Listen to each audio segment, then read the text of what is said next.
엄마, 다 늙어서 남사스럽게 무슨 재혼이야. 그 영감탱이한테 건물 빼박기면 엄마가 책임질 거야? 남편과 사별한 지 어느덧 15년.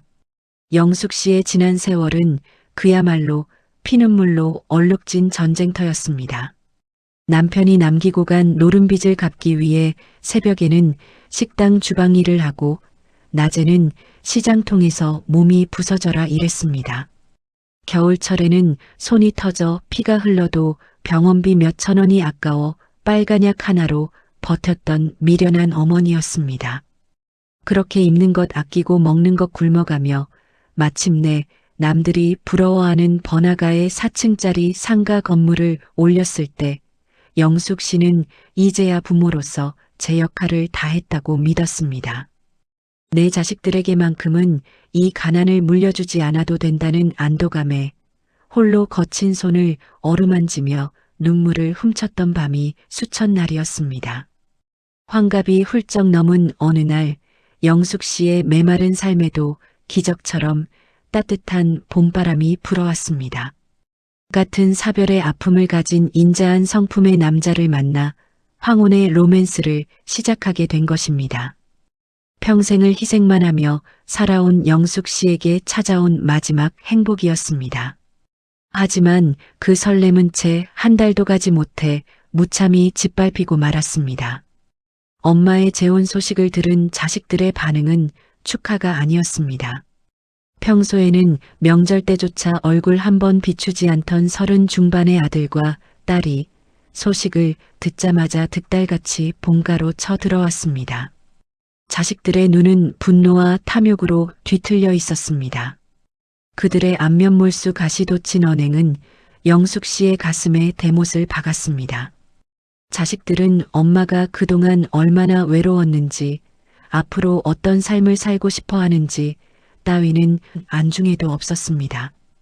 그들의 머릿속엔 오직 하나, 엄마가 평생을 바쳐 일군 그 알짜배기 상가 건물이 새아버지 될 사람에게 통째로 넘어갈까봐 전전긍긍하는 추악한 계산기만 돌아가고 있을 뿐이었습니다.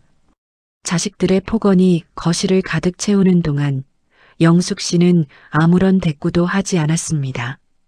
그저 차오르는 눈물을 겨우 삼키며 소파 옆 가방 속에 묵직하게 들어있는 서류 봉투를 조용히 만지작거릴 뿐이었습니다. 자식들의 만행은 날이 갈수록 눈을 뜨고 볼 수 없을 만큼 가관이었습니다. 자식이라는 이름의 탈을 쓴 악마들은 영숙 씨를 심리적으로 압박하기 위해 온갖 비열한 수단을 동원하기 시작했습니다.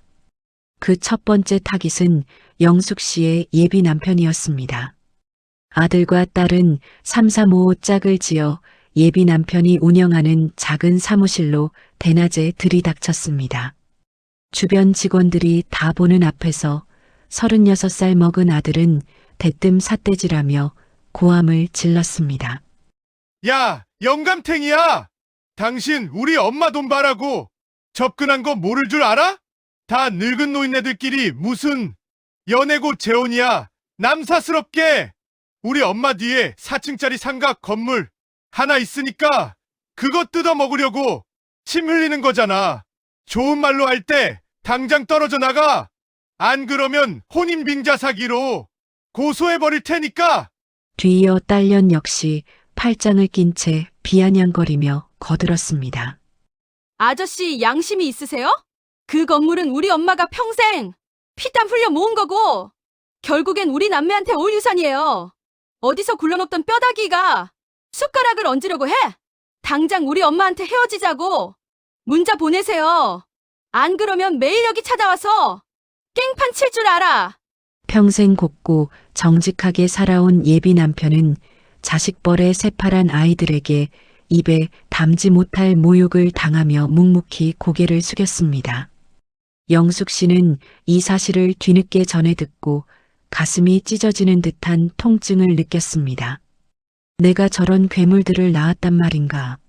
내가 저 유산 때문에 내 사람에게 이런 수모를 겪게 했단 말인가. 영숙 씨는 밤새 침대를 붙잡고 소리 없이 오열했습니다. 하지만 자식들의 탐욕은 여기서 멈추지 않았습니다.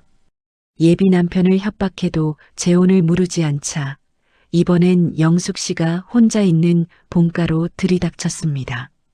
아들은 거실에 들어서자마자 안방 장롱을 뒤지기 시작했고 딸은 영숙 씨의 가방을 멋대로 열어젖혔습니다. 목적은 단 하나 건물의 명의를 변경할 수 있는 인감도장과 건물 문서가 보관된 개인 금고의 비밀번호를 알아내는 것이었습니다. 엄마, 비밀번호 뭐야? 당장 말해! 엄마가 진짜 제정신이야? 그 영감탱이한테 홀려서 대대손손 물려줄 아까운 건물을 통째로 바치겠다는 거야? 엄마가 우리한테 해준 게 뭐가 있어? 대학 등록금 대준 거 빼고 엄마가 나한테 아파트 한 채를 해줬어? 차를 사줬어? 이 건물은 원래 일찍 돌아가신 우리 아버지 고생한 목도 있으니까 당장 우리 남매 명의로 이전해줘야 해. 딸은 한술 더 떠 영숙 씨의 멱살이라도 잡을 기세로 얼굴을 들이밀었습니다. 맞아. 엄마. 솔직히 엄마 혼자 식당 일해서 그 건물 세운 거 아니잖아. 우리 아버지 피해 보상금이랑 다 섞여 있는 거잖아. 왜 다 늙어서 노욕을 부려? 자식들 앞길 열어줄 생각은 안 하고 왜 너만 남자한테 눈이 멀어서 집안 재산을 거덜내려고 하냐고. 당장 도장 찍어. 오늘 도장 찍기 전엔 우리 이 집에서 한 발짝도 안 나가. 거실 바닥에 집기들이 나뒹굴고 고성이 사방으로 튀는 아수라장 속에서도 영숙 씨는 미동조차 하지 않았습니다. 영숙 씨는 그저 소파에 꼿꼿이 앉아 자식들이 내지르는 폭언을 온몸으로 받아내며 차분하게 식어가는 차를 음미할 뿐이었습니다. 영숙 씨의 눈빛은 슬픔을 넘어 이미 깊은 심연처럼 차갑게 가라앉아 있었습니다.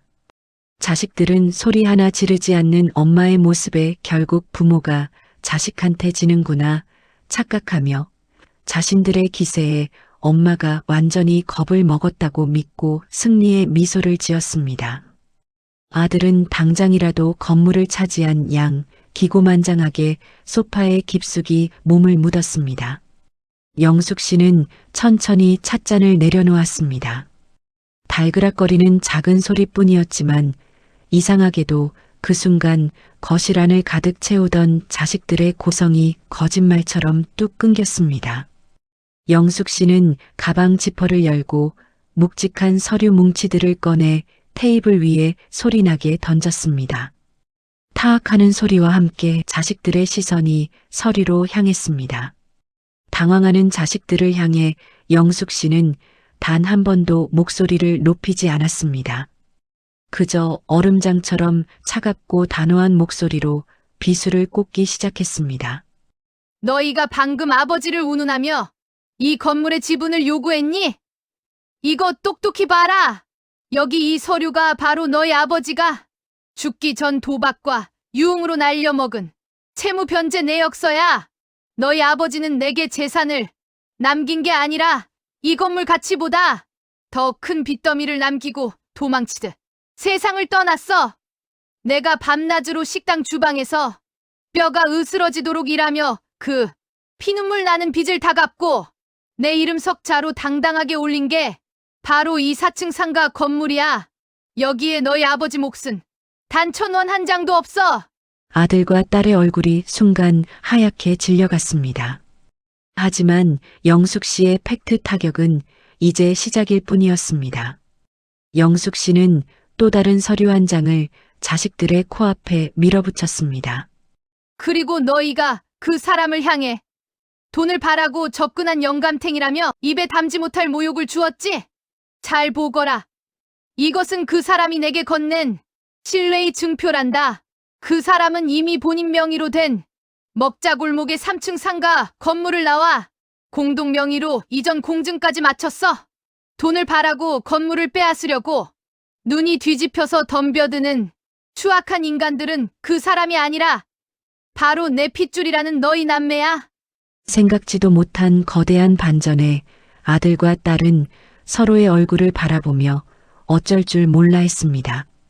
자신들이 무시했던 예비 남편이 오히려 자신들보다 더한 자산가였고 이미 엄마에게 거액의 재산을 증여했다는 사실에 뒤통수를 맞은 기분이었습니다. 그러나 욕심에 눈이 먼 아들은 이대로 물러설 수 없다는 듯 서류를 거칠게 뺏어들며 마지막 발악을 했습니다. 엄마! 법대로 해! 법대로! 엄마가 아무리 이래도 우리한테는 법적으로 유류분이라는 게 있어! 엄마가 그 영감탱이한테 건물을 다 넘겨도 우리가 소송 걸면 이 건물 지분 절반은 무조건 우리 청구권이야! 소송하면 엄마만 망신당하니까 좋은 말로 할 때 합의해! 아들의 적반하장 가득한 고함에 영숙 씨는 비웃음이 섞인 서늘한 미소를 지었습니다. 그리고 마지막 결정타가 담긴 두꺼운 법적 서류를 테이블 위에 내리쳤습니다. 소송? 그래, 유류분반한 청구 소송이. 고작 너희가 믿는 구석이었어? 참 무식하고도 처량하구나. 여기 대형 로펌 변호사의 직인이 찍힌 서류 똑똑히 봐라. 너희가 그동안 사업자금 받아가고 외제차 리스비 내달라며 내 등골 빼먹은 돈이 아들 너는 4억 5천, 딸 너는 3억 8천이야. 통장거래 내역부터 증여 확인서까지 전부 다 완벽하게 첨부해놨다. 법적으로 이거 전부 다 너희의 특별 수익으로 판명돼.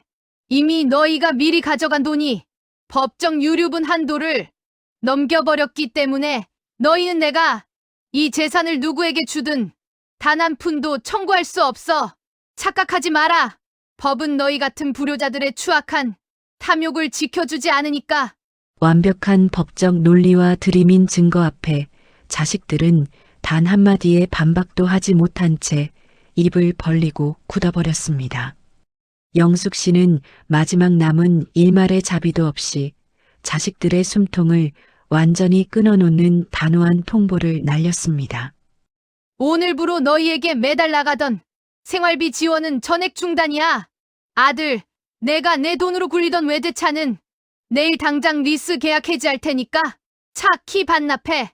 그리고 딸, 내가 살고 있는 그 아파트 보증금도 만기되는 대로 내가 싹 다 회수할 거다. 내 피 빨아먹으면서 대접받고 호의호식하던 시간은 이제 끝났어. 그러니까 당장 내 집에서 나가. 다시는 내 눈앞에 나타나지 마라. 소리 한번 지르지 않는 엄마의 철저한 반격 앞에 자식들은 자신들이 판 함정에 스스로 빠졌음을 깨달았습니다. 아들과 딸은 시퍼렇게 질린 얼굴로 쫓겨나듯 영숙 씨의 집을 도망쳐 나갈 수밖에 없었습니다. 자식들을 완벽하게 떼어낸 영숙 씨는 현재 자신을 온전히 아껴주는 새 남편과 함께 그동안 누리지 못했던 평온하고 따뜻한 여생을 보내고 있습니다. 자식들의 모진 폭언 앞에서도 든든한 버팀목이 되어주었던 남편과 함께 매일 아침 차를 마시고 전 세계를 여행하며 평생 흘렸던 눈물을 보상받듯 행복한 웃음꽃을 피우고 있습니다. 핏줄이라는 이유만으로 모든 허물을 덮어주고 내 살을 깎아먹이는 희생이 미덕인 시대는 이제 끝났습니다. 진정한 부모의 품격은 무조건적인 양보가 아니라 내 삶을 파괴하는 탐욕으로부터 스스로를 지키는 단호한 결단에서 시작됩니다. 영숙 씨처럼 내 어깨를 짓누르던 무거운 굴레를 과감히 벗어던질 때 비로소 내 남은 인생을 채워줄 진짜 행복과 소중한 인연도 찾아오는 법입니다. 기억하십시오. 여러분의 남은 여생을 지킬 수 있는 가장 강력한 무기는 자식을 향한 미련이 아니라 내 삶을 주인공으로 살겠다는 당당한 지혜입니다. 오늘 이야기가 속 시원하셨다면 구독과 좋아요로 많은 응원 부탁드립니다. 끝까지 시청해 주셔서 진심으로 감사드립니다. 지금까지 묘한 스토리였습니다.